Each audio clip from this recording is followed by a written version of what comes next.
Welcome. On behalf of the New York State Society for Clinical Social Work, it's my privilege to recognize our student award winners this year. We're thrilled to be able to even have an event virtually, even if we can't be together. And we'd like to thank Chris and her dedicated committee of volunteers for all their usual hard work and the added extra effort they've done to make this happen. Congratulations to our student award winners. You've done a tremendous job. We're excited for you and your future career in social work, and we wish you the best of luck. So sit back and enjoy. We know we're in for a real treat.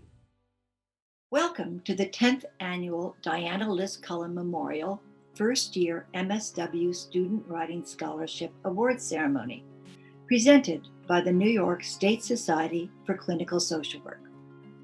I am Chris Farhood, coordinator of the scholarship program.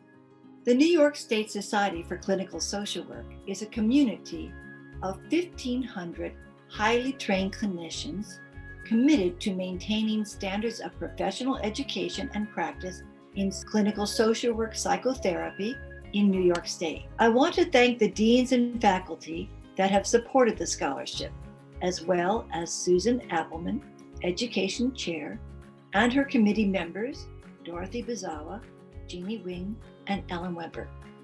Along with family, colleagues, and friends, we all congratulate the 2020 scholars, Nina, Emily, Jane, Chung-hee, Kristen, Caroline, and Daniela. Well done. The Society is committed to the advancement of graduate students and created the scholarship in 2011 with the participation of just 3 graduate schools. Today, we have 7 participants, and we are eager to expand to all New York institutions that offer MSWs. Each scholar receives an award of $500, free membership in the Society with access to all committee presentations and programs, and the opportunity to have their paper published on the website.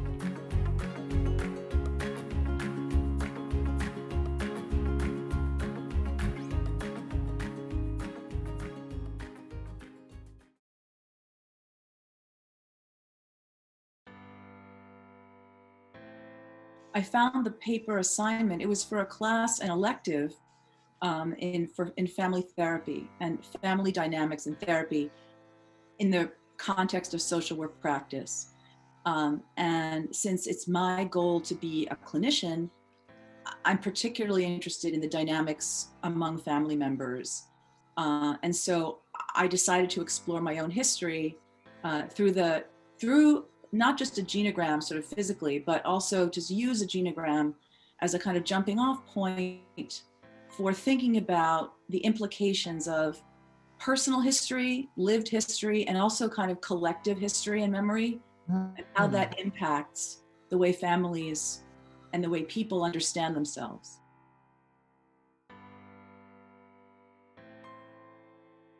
I chose Emily's paper because it dealt with the subject, an interesting subject of motivational interviewing pertaining to adolescence. And while motivational interviewing has been applied to clients of all ages, it's particularly effective when working with adolescents. It was interesting.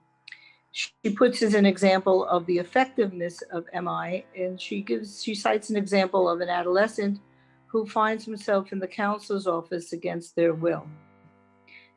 She spoke about the effects of substance use and abuse on adolescents, especially with their developing brain. And I was particularly impressed with her discussion about the differences between school-based MI interventions and the psychiatric hospital MI interventions. Emily, I was wondering what made you pick this particular subject. It's something that I haven't seen very often in my travels, and I was wondering what made you select this topic. For the past 6 years, I've been working in a small town in Connecticut, administering a state grant targeting teen substance use and also teen mental health promotion. And so for quite a while, I've been focused on the community elements that impact teen substance use and community strategies involving education for students and parents. And what was such a gift in this addiction class I took at Fordham was the opportunity to look at teen substance use with more of a clinical lens and what it might look like to use motivational interviewing to help a teen chart a new course.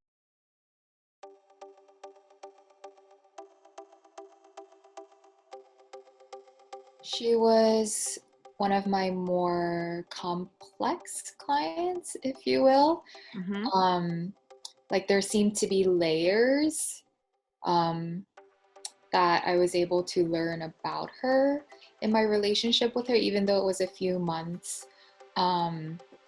Yeah, and she was what worked really well was that she was very open with me from the very start. So, you know, in thinking about object relations theory, you need to know about the person's early life, but she was very open about it and talking with me about her childhood and her upbringing in Korea and experiences. So I think it was a very, like for me, it was a very great learning experience because she was open and very talkative and from the beginning. So even if it was I guess 3 months could be like short or long, however you think about it. But I think we were able to explore a lot during that time.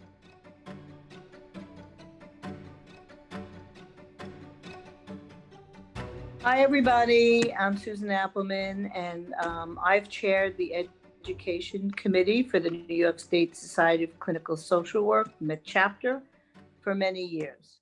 Diana was not only the quintessential social worker, but she was the quintessential woman.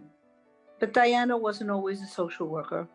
Like many of us, she began her career as a dancer, and she was an artist, and she was also a jeweler.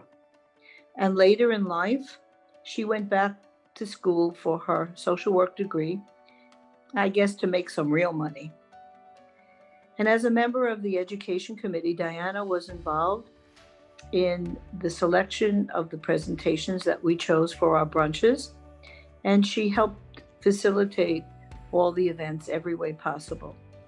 And even through her chemo and her other setbacks that she had, she continued to always be involved as much as she could. She attended the brunches, she attended meetings, she kept in touch. She always remained apart while she could, while her health allowed it. She was all in. When it came to social work, when it came to the society, Diana was all in. So towards the end of her life, the Education Committee was selected to judge papers for the different schools. And she was part of that process. We thought it was very befitting to name it in her honor after that first year. And I just want to say that in this day and age where everything is disposable and the work ethic leaves so much to be desired, we're really proud to honor a real icon in the social work profession. Diana was an icon as a social worker. They broke the mold. They don't make it them like Diana anymore. So it's with great pride and in honor of her legacy to the social work profession that I am proud that we are here to honor the scholars of the contest that bears her name, the Diana List Cullen First Year Student Writing Scholarship.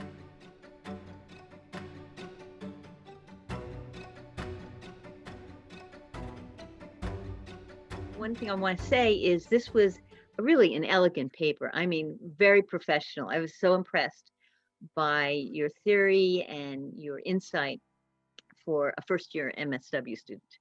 I mean, now you're second year, but when you did this, you were first year. It was very impressive. So if you'd like just to tell us, not giving too many details about your client, and then I'll ask you some questions. Just to talk a little bit about what it was like working with her. It was difficult in the beginning of therapy because she made often no-show, and I constantly needs to contact her, and she didn't pick up the phone. So I left a message many times. Mm-hmm. And I found that she woke up in the afternoon and she didn't check up the messages due to her severe depression. Mm-hmm. Right. And what it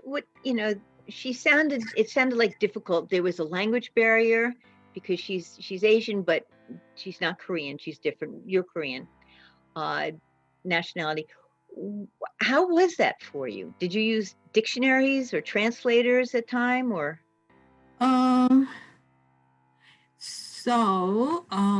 I thought to use some images to support communication.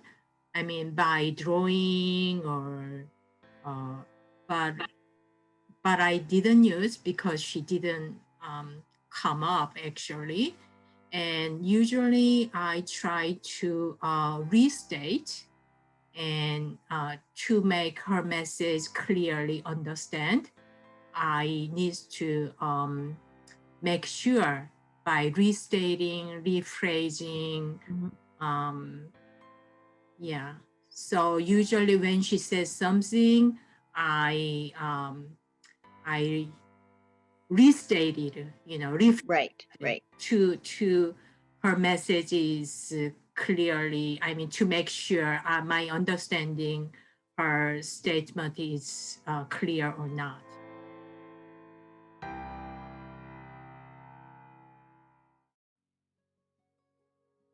The reason I chose Kristen's paper was she wrote a beautiful paper about her placement at University Settlement Home-Based Crisis Intervention Program. It's better known as HBCI. And she worked with this very difficult young girl named Maria, who was experiencing serious emotional and behavioral dysregulation, compounded, of course, by culture, learning disabilities, adoption issues, history of trauma, all of that good stuff. So Kristen, she faced a myriad of challenges as she collaborated with the family, the hospital, the school, and Maria herself. She was able to do the best she could with the limitations that she was able to elaborate and explore. She spoke about her frustrations and what she would have liked to be able to do differently had the program not had a 6-week cap on it, limitations. So as a first-year student, she met her client for the first time only days after Maria's visit to the psych ER. It was at this initial meeting that it became clear that Kristen was aware of the limitations that we social workers often face in the real world when they have limited information to work with, when we have limited resources. She got that memo pretty quickly.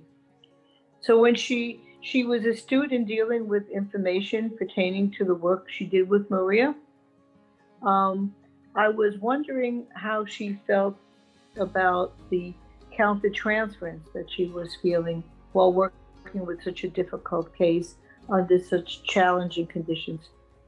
This was my first case at my first year field placement. So I think that brought a lot of challenges as well, as far as figuring out what social workers really do in the field and in real practice. And sort of navigating, working with a lot of different providers and a lot of different systems, in addition to supporting the family with their behavior and emotion concerns.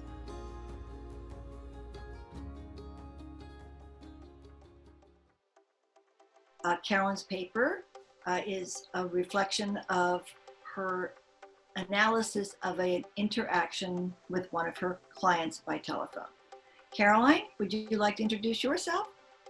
My name is Caroline Barak. I'm a second-year graduate student in the School of Social Work at Torah College. I'm currently interning by Norks, which is a naturally occurring retirement community, with the goal of helping older adults maintain their independence in the community. Caroline presents an analysis of an initial telephone interaction with a client for the purposes of engaging the client in casework, counseling, and gaining understanding about the client's background, living conditions, and well-being. In her critical analysis of the process recording of this interaction, Caroline reflects on her direction of the client's narrative and what she might have done differently and more effectively. She openly struggles with the classic social work directive, start with where the client is at, and the delicate balance we all face between the need to establish a relationship, gain information, and set the structure of the client-clinician boundary involving the clinician's revelation of personal information.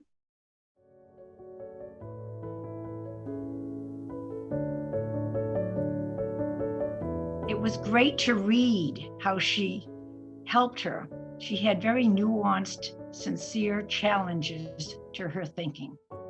They were very empathically made, so Jessica could progress and grow emotionally.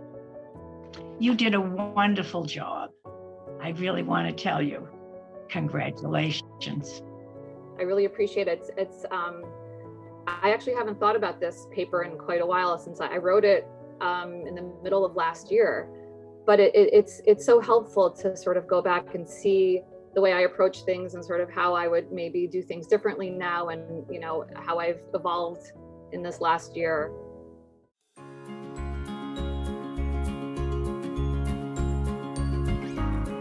Hello again. In addition to the scholarship, the Society has several other programs dedicated to the advancement of graduate students. Graduation Boot Camp is a workshop that prepares students for life after graduation by providing information about the licensing procedure in New York State, resume writing, and the preparation for interviewing for clinical positions. The Licensing Study Group meets monthly with our licensing expert, Navina Allen, covering best practices in studying for the LMSW exam and providing support for this important rite of passage. The Barbara Bryant Mentorship Program meets monthly in small groups led by experienced clinicians to assist in the transition from graduate student to licensed clinician. Topics include information about job openings, resume review, clinical presentation for job interviews, diagnostic evaluation, best practices for various diagnoses, and moral support. New, due to the pandemic, is Trivia Nights, a way to informally network around a clinical social work theme. And student members have access to the workshops and presentations of our many committees on topics of interest to clinicians, such as trauma, group, aging, family practice, to name a few. Scholars can learn about these events through our listserv, which is our online networking and communication tool. Of particular importance is the Friday e-News, a listing of upcoming events and information. Any questions about your benefits, please let me know and I'll be happy to explain them to you.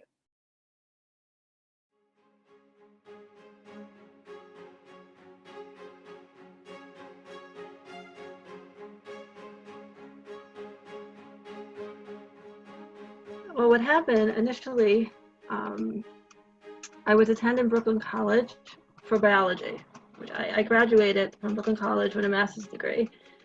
And I was planning to go either into scientific research or to be a veterinarian. But as I was, working on my degree at Brooklyn College, I was also working full-time in a nursing home. And I was working there for about 6 years, and I was able to interact with the patients there. Working in a nursing home is what inspired me to want to be a social worker. I actually had more than one life prior to this experience. I came out of college and I became an actor, and I had also was writing plays, writing for a couple of theater companies, doing screenwriting, editing. I loved it. I loved it so much, but I was, it's a very challenging life, which is sort of defined by rejection. And I was really reaching the point where I was sort of psychologically having a hard time contending with that. And I have a history with social work. My mom actually went to Columbia School of Social Work, a psychiatric social worker her entire life, practicing both with families, individuals, adolescents. I was a teacher for about 7 years. I worked with, from toddlers to high school students, and I realized the part I enjoyed most about teaching was like the one-on-one social, emotional, work I was doing with students, and then working with their families. And I thought, I love this part of it. How can I do more of that and less of, the other parts I was less passionate about? So I looked into social work, and I thought that would be, a great way to do more of that work. I wrote my paper about a senior, but I'm really interested in going back and working with young children. I didn't know your background until you sent me your CV yesterday, and I was surprised and delighted to see your background, and that you have a PhD in social/organizational psychology. I do, yes. And could you tell us about that and how that brought you to want to get your MSW? We'll be glad to have you in the profession. Thank you. I sort of always wanted to be a clinician. And after I completed my original graduate degree, I sort of thought, you know what, I'm probably going to do this at some point in my life. I'm still going to go and get trained as a clinician. And then, kind of life happened, and I spent some time with having kids and being with my family. And when life circumstances presented themselves to allow for this to happen, I kind of jumped in. So that's sort of how I ended up in graduate school again. People like to joke that I'm just like, a professional student. But, as an organizational and social psychologist, I was trained sort of in the systems thinking, system approach. And I've always been very interested in families and couples and sort of the interworkings of groups. I studied group dynamics in my earlier graduate school. And I find that social work really is like a sort of natural extension of that. At Columbia, we do a lot of work with kind of understanding how historical oppression, particularly anti-Black racism, but historical oppression in general, has impacted systems that kind of corrupt or corrode people's access to services, and including mental health services.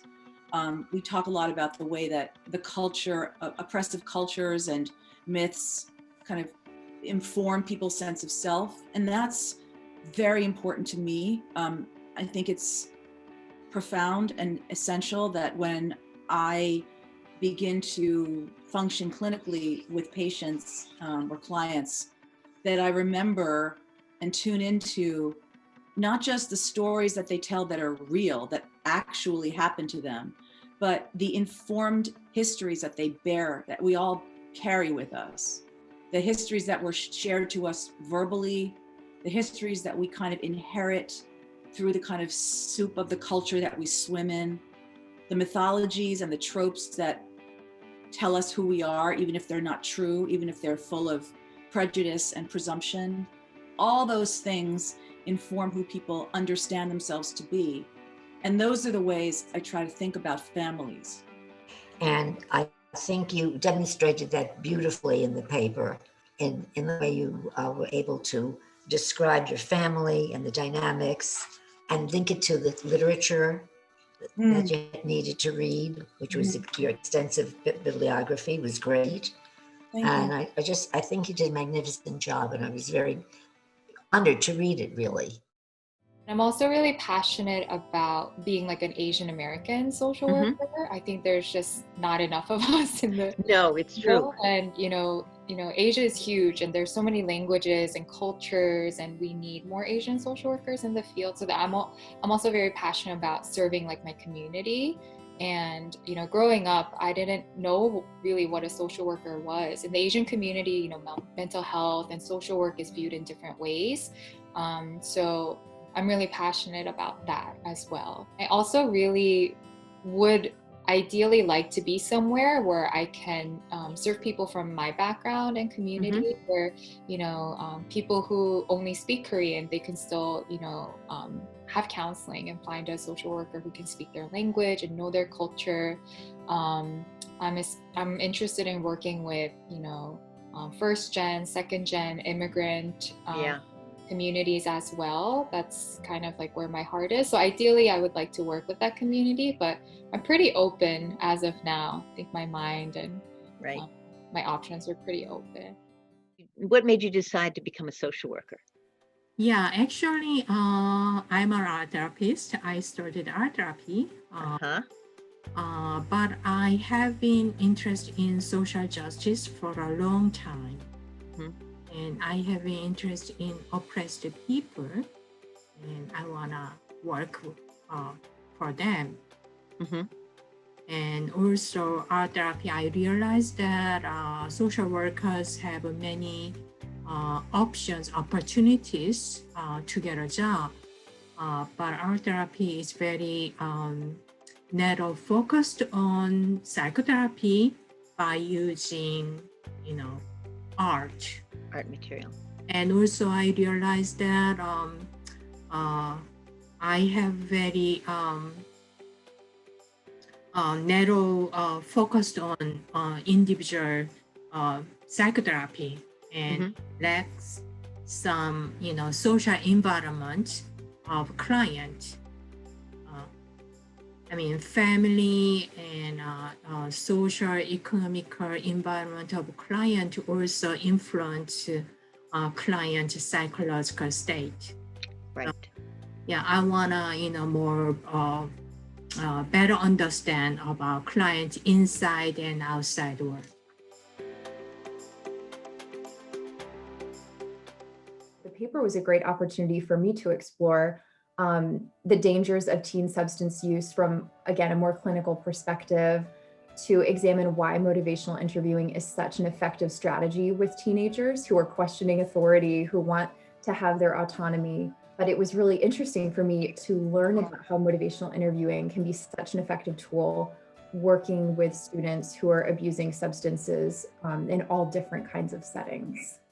I read your paper. It was wonderful. And it was about an 83-year-old woman. And you worked with her for how long? A few months. A few months? Okay. Yes. And that she had attachment issues. So you utilized object relations theory and also self-psychology. Because I was impressed by you saying that she would come and she would seem kind of superficial in talking about things, and then she would be very intense with her emotions. And I wonder how it was sitting with her at those times. Yeah, I think in the beginning it definitely threw me off. She stood out from others, and her emotions were very intense. And I think she was I wrote about it in my paper, but she very much idealized me and then criticized me in the same conversation in a very short amount of time, and going back and forth. Right. I think it definitely threw me off in the beginning, but then I noticed it's a pattern. She does it. I didn't take it personally because I noticed she did it with herself and talking about her family, her sons. So I was like, oh, this is a pattern. But definitely at first I was uncomfortable a bit and confused. Did I do something wrong? You stated in your intervention paper that your intervention would be aimed at mirroring Elle's affect in order to strengthen her affect relationships. And I was strengthening her affect relation. And I was wondering, what did that look like? When you did a mirroring of her? I think It was a lot of validating, Uh-huh. reflecting, which is very counterintuitive because Right. what she's often angry or excited about, it's it seems like overly like something you would Mhm. not normally feel as intensely about. But I realized that just if she's angry, just being there with her and Right. feeling her anger with her. If she's excited, feel like mirroring those ways, whether it's through words or like my expressions or presence or just being like a holding environment for her, Sure. whatever the emotion was. I realized that it actually it felt counterintuitive for to do in an interaction, Right. but in actually doing it, I realized that it helped to regulate. Like she became more stable in our interactions Right. and conversations throughout our relationship. Right. Yeah. What did she say she wants help with? She has been depressed, and she doesn't know what to do for her. She did medicated,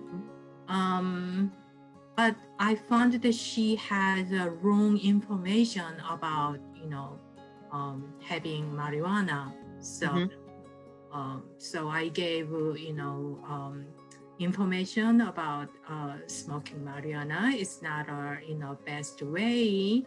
So as she heard, she tried to stop. I try to recognize her strengths. I mean, she has college education. She has pretty good job skills. She worked in foreign country. So I try to recognize her strengths. I think through therapy she could change herself. I mean, she could modify her subsystems. That is the, I think, most rewarding. I mean, she tried to seek relationships, open herself to meet people. Right. That is the most rewarding point, I think. What exactly did you do with her? Yeah, so I would meet with her at her school twice a week. And I had started out bringing in some different sort of like CBT type activities or like handouts. And I found that she wasn't really very responsive to those. So I sort of changed and took like a different track with her, since I knew that she was also really interested in art. And she did very well in an art-based after-school program. So I ended up changing and doing some more art-based activities with her, where she would draw pictures of things that she was experiencing. We had the clay that was available to at my placement, so I was able to bring that to her. And I think even just like that tactile, being able to move something was something that was really regulating for her. This is actually my second placement. My first placement was by an adult daycare. And I was there for about 8 weeks. And on March 17th, I was told that I can no longer attend to the clients on site because of the pandemic.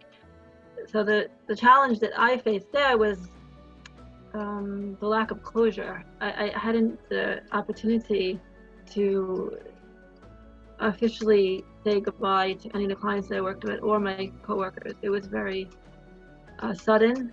And very abrupt. Right. And it was traumatic, especially with everything going on in the world, and there was so much uncertainty of what's going to come next. Cut off like that is very disturbing.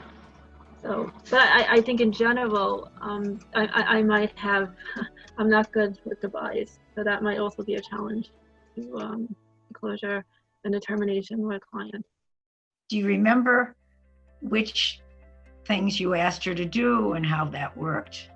Again, we weren't following a strict manualized CBT protocol. Obviously, it was short term, and I'm not I'm not trained as a CBT therapist, but one of the things that I really liked about the approach to CBT was this sort of notion of giving homework and sort of trying out these skills in between sessions and coming back and having something to talk about. And, you know, in the real, like trying them out in her real world, you know, as opposed to just in the room.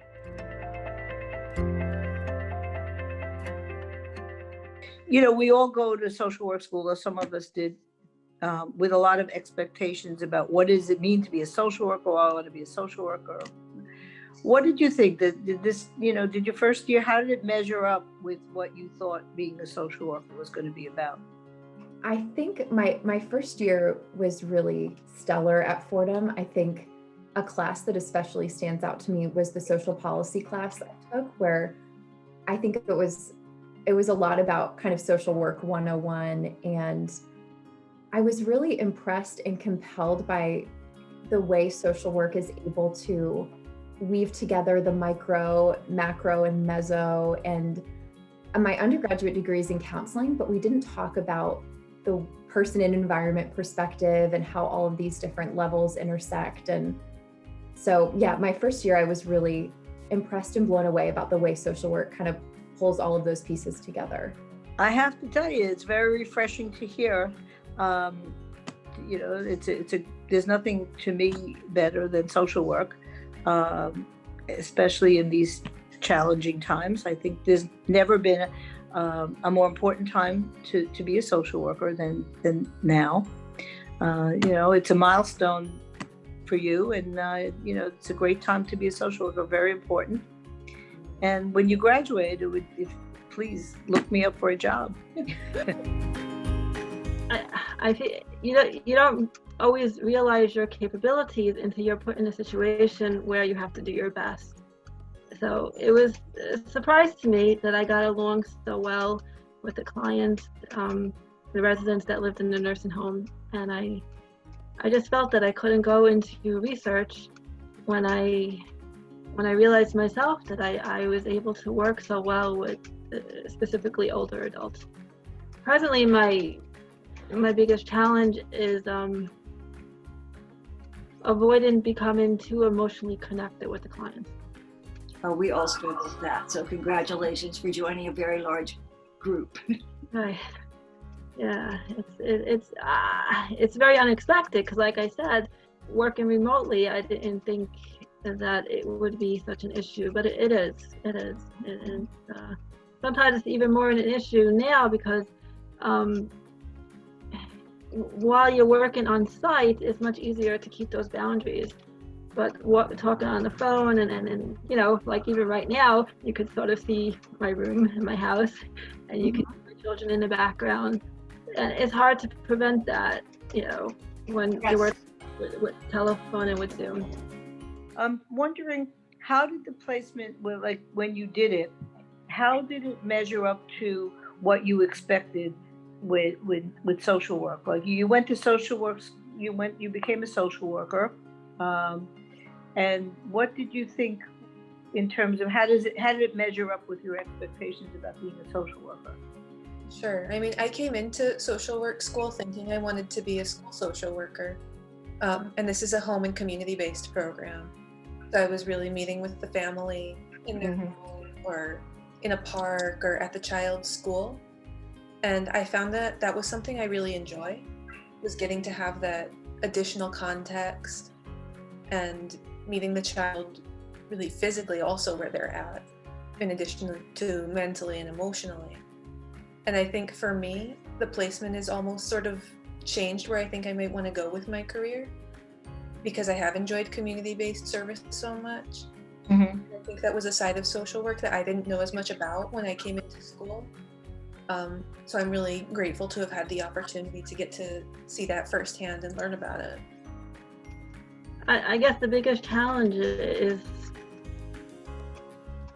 connecting properly with a person.